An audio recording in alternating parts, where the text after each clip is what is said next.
Saludos jóvenes. Hoy vamos a discutir el capítulo número 1. Relaciones humanas, la clave del éxito personal y profesional. Te aconsejo que tengas a mano tu libro de modo tal que puedas seguirme a través de las páginas y tu libreta para anotar todo lo que tú entiendas que sea meritorio.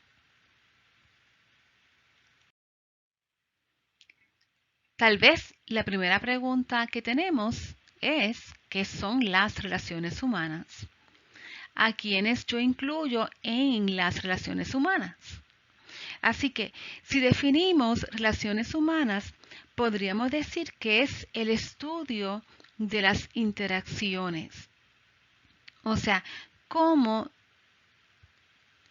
nos comunicamos posiblemente con nuestra familia, nuestras amistades, cómo me comunico con un compañero de trabajo, cómo me comunico con los supervisores en el ambiente de trabajo.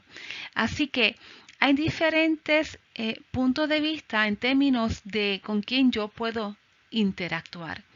En esta ocasión nos vamos a enfocar en la interacción dentro del ámbito laboral. Para lograr tener una buena interacción o la meta para tener una buena interacción es lograr mis metas, que pueden ser metas personales, metas profesionales y metas del lugar en la cual yo trabajo, metas empresariales. Algunos ejemplos podría ser, una meta personal es tener una mejor comunicación con las personas que para mí son significativas, que podrían ser los padres, los hermanos, los tíos, amigos. Un ejemplo de metas profesionales es poder trabajar con las interacciones de modo tal que yo me pueda comunicar de forma efectiva con los compañeros de trabajo, con los supervisores en el trabajo. Y un ejemplo de una meta empresarial es cómo yo puedo colaborar con otros para lograr las metas de esa empresa en particular. Así que ya moviéndolo un poquito en el plano de la empresa, ¿por qué es importante estudiar allí las relaciones humanas ya en la empresa? Bueno, es importantísimo trabajar con las interacciones porque las personas son el recurso más importante en una empresa, en una oficina. Otro punto que debemos destacar es que es el punto del enfoque de la persona total. Esto es que no solamente se contrata a una persona por sus conocimientos o sus habilidades en esa área en particular, sino que se contrata el todo de la persona. Junto con sus conocimientos también van unas actitudes y unos hábitos de trabajo. Así que se contrata a toda la persona. Y el tercer punto, porque hay que estudiar las relaciones humanas en una empresa, es la situación de ganar. ¿En términos de qué? En términos de que gana la persona, el empleado, y también gana la empresa. Que se pueda trabajar para lograr el éxito de ese empleado, que se sienta exitoso, que se sienta que contribuye a su empresa y que a su vez esa empresa logre las metas que tienen propuestas. Las relaciones humanas han ido cambiando. Originalmente teníamos una economía de bienes y luego se ha ido transformando a una economía de servicio. En estos cambios, en estas transformaciones, ¿qué se busca? Que la comunicación y la interacción entre los empleados permita que haya agilidad en todo momento, permita que se pueda trabajar aún en situaciones complejas. En nuestro libro, en la página 4 y 5, se indica lo siguiente, y lo voy a leer. Según la Dale Carnegie Foundation, el 85% de los factores que contribuyen al éxito profesional son las cualidades personales. mientras que el conocimiento técnico representa apenas el 15%. Según el Harvard Bureau of Vocational Guidance, el 66% de los despedidos perdió el empleo por no llevarse bien con sus compañeros. Apenas el 34% fue despedido por la falta de conocimiento técnico. O sea, que cuando estamos trabajando en una empresa, el conocimiento definitivamente es una parte fundamental del trabajo, pero tiene otro componente. ¿Y cuál es ese otro componente? Las relaciones interpersonales. Podríamos preguntarnos, mira, ¿y cuándo se descubrió su importancia? ¿Desde cuándo se destaca la importancia de las relaciones interpersonales, trabajar con esa área? Bueno, originalmente teníamos una era o una época que era agrícola, o sea, en esta era se distingue porque tanto los bienes como las provisiones, los alimentos, se producían de forma artesanal. O sea, se producían a través del esfuerzo del ser humano. Ahora, esto fue cambiando. ¿Cuándo cambió? Cuando el señor James Watts mejoró la máquina de vapor. La máquina de vapor permitió que las tareas que se hacían de forma artesanal se pudieran hacer mucho más rápido con la máquina de vapor. Esta revolución que trajo consigo Watts permitió, como señala en nuestro libro de texto, que Estados Unidos entrara en la era industrial, durante la cual las fábricas proliferaron y los pueblos crecieron. Así que tenemos ya un cambio. ¿Cuál es el cambio? En vez de producir unos servicios o unos bienes de forma artesanal allá en un área retirada, tenemos ahora que las fábricas traen a este lugar a los empleados. Y entonces se requiere poder trabajar con la conducta de cientos de empleados. No es igual trabajar de forma artesanal en un lugar, en un taller con 5, 6 empleados, que trabajar en una fábrica donde hay posiblemente cientos de empleados. Así que estamos ahora en la era industrial. Hay una proliferación de fábricas y por lo tanto también hay muchos empleados. Y es importante en este nuevo escenario aprender a cómo administrar la conducta de los empleados. Resumiendo un poco lo que se acaba de presentar, tenemos que de la era agrícola, el invento de la máquina de vapor cambió la era agrícola a la era industrial. Y este cambio trae consigo, en resumen, la necesidad de administrar la conducta de los empleados, con la meta de aumentar la productividad. El estudio de las relaciones humanas está basada en 3 áreas de las ciencias sociales.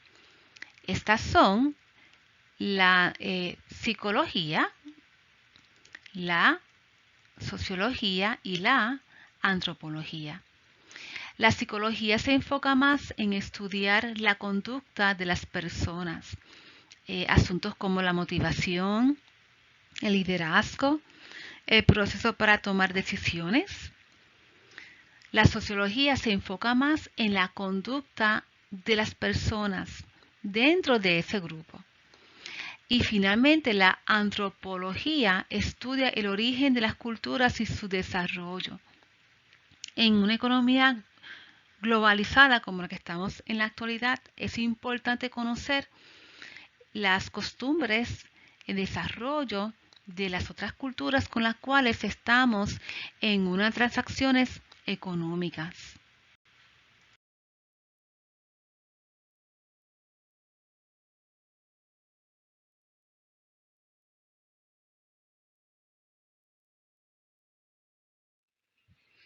Dentro del estudio del desarrollo de las relaciones humanas, tenemos que hablar de las escuelas de la administración. Bien las puedes llamar escuelas de la administración, los enfoques, las teorías de la administración.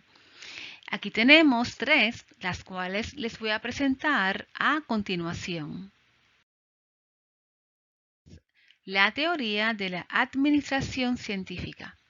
En ella se destacan varias personas. Veamos en esta ocasión a Frederick Taylor.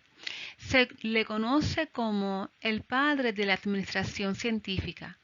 Era un ingeniero mecánico americano y en el 1911 publicó The Principles of Scientific Management. Él brindaba un énfasis mayor a la producción en masa. Él entendía que las tareas se podrían dividir en pasos y esos pasos se le asignaban a diferentes empleados, de modo tal que cada empleado llevaba a cabo ese paso en particular en un tiempo. Y ahí viene su énfasis en el tiempo. Junto con él están los esposos Frank y Lillian Gilbreth. Ellos, su forma de trabajar era que ellos grababan a las personas llevando a cabo una tarea y luego estudiaban esa grabación con el fin de eliminar los pasos que eran innecesarios. De este modo se llegó a conocer su teoría como el énfasis en tiempo y movimiento. Énfasis en la producción. Luego de esta teoría, luego de la teoría científica de la administración, hay un pequeño cambio en el pensamiento y tenemos la teoría de la administración clásica. Esta teoría se destaca el señor Henry Fayol. Él era un ingeniero francés de minas.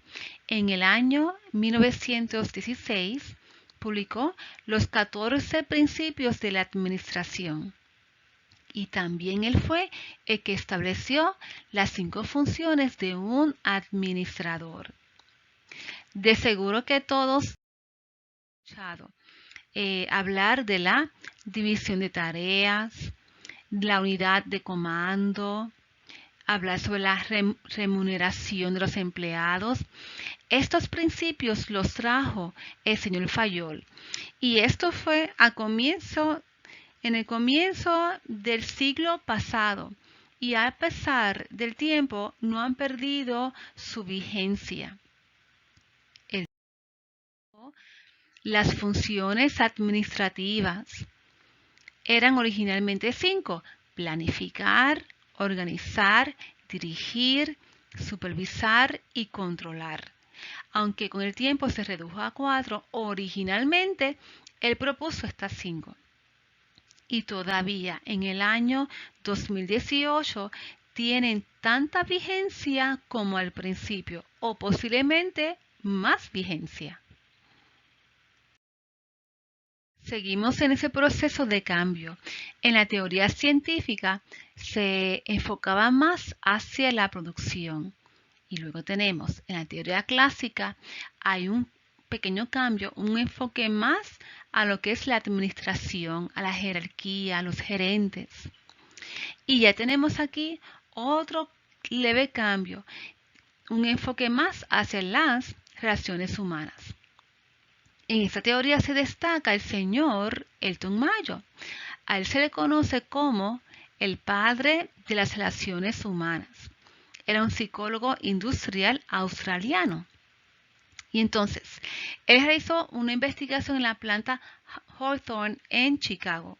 En la página 9 de nuestro libro voy a leer una pequeña parte de su aportación. Y aquí voy. En esta investigación a la que con el tiempo se le dio el nombre de estudios Hawthorne se examinó la manera en que las condiciones de trabajo físico inciden en la productividad. Así que con sus estudios en este lugar en Chicago se pudo apreciar cuán importantes eran las relaciones interpersonales. Tenemos una tabla también en la página 9 que dice lo siguiente: la atención que se presta a los empleados puede modificar su productividad. Ese es el efecto Hawthorne. Es posible que los empleados tengan necesidades que el dinero no puede satisfacer. Y también tenemos aquí: las relaciones entre compañeros de trabajo repercuten en su desempeño. Estas interacciones permiten a los empleados atender sus necesidades sociales. Aportación del estudio del señor Elton Mayo, el efecto Hawthorne, se puede tal vez resumir en que el aspecto humano es más importante que los aspectos físicos del trabajo.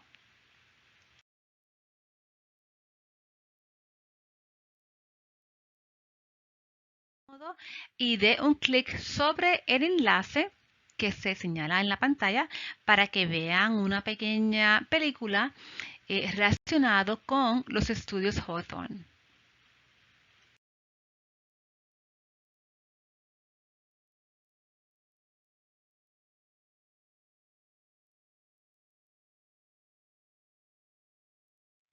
Moviéndonos un poco ahora a nuestra realidad, tenemos que las organizaciones también tienen unas características. ¿Cuáles son estas? La rapidez, el tiempo de respuesta. Realmente estamos trabajando en un ambiente en la cual se espera una rapidez en términos de contestar el teléfono, en términos de enviar un comunicado, en términos de contestar un comunicado. Si hay una situación de emergencia, se espera que se pueda resolver de manera rápida y diligente. ¿Qué más nos caracteriza? La incertidumbre. Actualmente en Puerto Rico, todos sabemos, vivimos en una incertidumbre. ¿Tendré trabajo mañana? ¿Cómo puedo pagar mis deudas? Sin embargo, también esta incertidumbre nos crean unos espacios de oportunidad para poder crear, para poder experimentar. Tenemos las empresas virtuales. Ahora mismo este curso es un curso virtual, es un curso en línea. De igual manera podríamos trabajar desde la distancia, desde nuestro hogar y aún lograr las metas de una empresa. Tenemos capacidades especiales. Esto es cómo es que una empresa se puede distinguir de las otras empresas, aunque tengan elementos en común. Otras características son, por ejemplo, la agilidad. ¿Cuán flexible puede ser una compañía? Tenemos importantísimo la infraestructura de conocimiento. ¿Cómo podemos, miren, podemos crear conocimiento, podemos compartir conocimiento, cómo podemos acceder al conocimiento? ¿Para qué? ¿Queremos tanta información y conocimiento? Bueno, para poder tomar decisiones basadas en información. La diversidad geográfica, tenemos que hay que trabajar con otras compañías en otros lugares. Posiblemente en Puerto Rico se hace una parte de una labor que se continúa en México, pero que realmente es vendida o quien trabaja con la promoción sea tal vez Estados Unidos. Importante, nunca se deja de aprender. Estamos constantemente aprendiendo y tenemos que aprender a aprender. Poder aprender de forma proactiva nosotros mismos. Hay unos factores que influyen en las relaciones humanas cuando estamos dentro de una empresa. ¿Cuáles son esos factores? La primera es metas de las organizaciones. Los empleados deben conocer, deben comprender cuáles son las metas de una organización. Cuando el empleado puede comprender la meta, puede dirigir sus esfuerzos hacia el logro de esa meta. De ese modo se es más eficiente porque el trabajo, el esfuerzo están dirigidas hacia esa meta en particular. Otro factor es la cultura organizacional. ¿Qué significa eso? Es que nosotros debemos conocer cómo es que ese grupo de trabajo en ese lugar, cuáles son sus creencias, qué es lo que ellos valoran, que establecen como importante, conocer cómo ellos llevan a cabo sus procedimientos. Eso es la cultura organizacional. Otro aspecto son las funciones especiales de una empresa con fines de lucro. ¿A qué se refiere esto? Pues miren, en una empresa hay diferentes departamentos. Puede estar el departamento de contabilidad, el departamento de finanzas, y cada uno tiene unas funciones. Por lo tanto, un departamento no debería interferir en las funciones de otro departamento.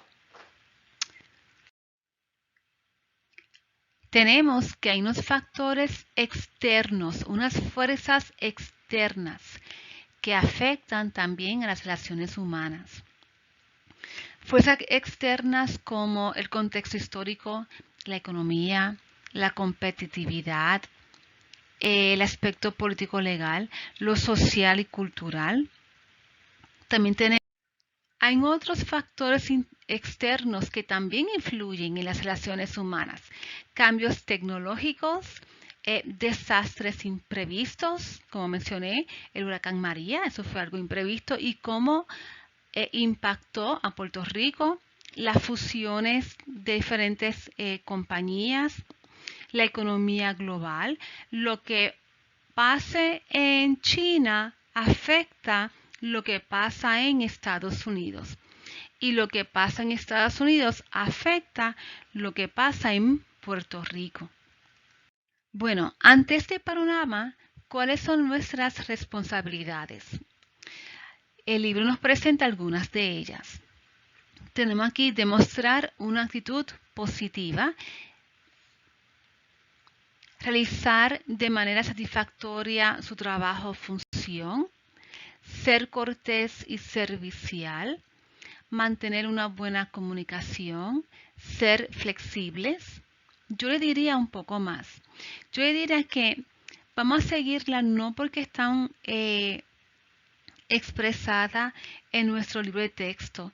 Yo diría que todo empleado que tenga una autoestima saludable, como leímos en nuestras lecturas hace algunos días, sabe, conoce cuáles son sus capacidades y conoce cuán valioso es. Y cuando reconocemos nuestras capacidades y reconocemos que somos valiosos, entonces podríamos tener una actitud positiva ante situaciones de reto. Podemos llevar a cabo nuestras tareas de forma satisfactoria, pues porque si yo me veo como alguien capaz y valioso, yo voy a transmitir eso en todo lo que yo hago. Lo voy a hacer a mi máxima capacidad y lo voy a hacerlo con mucho respeto. Yo sería cortés y servicial con los clientes, con los pacientes, con los estudiantes. Y definitivamente podría tener una mejor comunicación y saber cuándo ser flexible, cuándo ceder. En un ambiente laboral, estas funciones son importantes porque de no trabajar con ellas, podríamos, por ejemplo, perder a clientes, perder a pacientes, perder a estudiantes y afectar nuestras relaciones con nuestros compañeros y por ende poder afectar las metas de esa organización. La tecnología también afecta las relaciones humanas dentro de una empresa. ¿Por qué es así? Pues porque gracias a la tecnología se puede trabajar desde la casa, desde cualquier lugar que no sea físicamente en esa oficina. Es importante destacar que trabajar desde la distancia no implica que sea un trabajo de menos calidad. Los estándares de calidad siempre se van a mantener. Lo que va a cambiar es desde dónde llevo a cabo esa tarea. Bien, jóvenes, en resumen, y aquí ya estoy en la página 26, les voy a leer el resumen de este capítulo. Las relaciones humanas examinan la interacción entre individuos. El motivo fundamental de su estudio es aprender a interactuar más eficazmente con la gente a fin de convertirse en un miembro más valioso para las organizaciones y la sociedad en general. Todos los puestos y papeles requieren algunas de esas destrezas.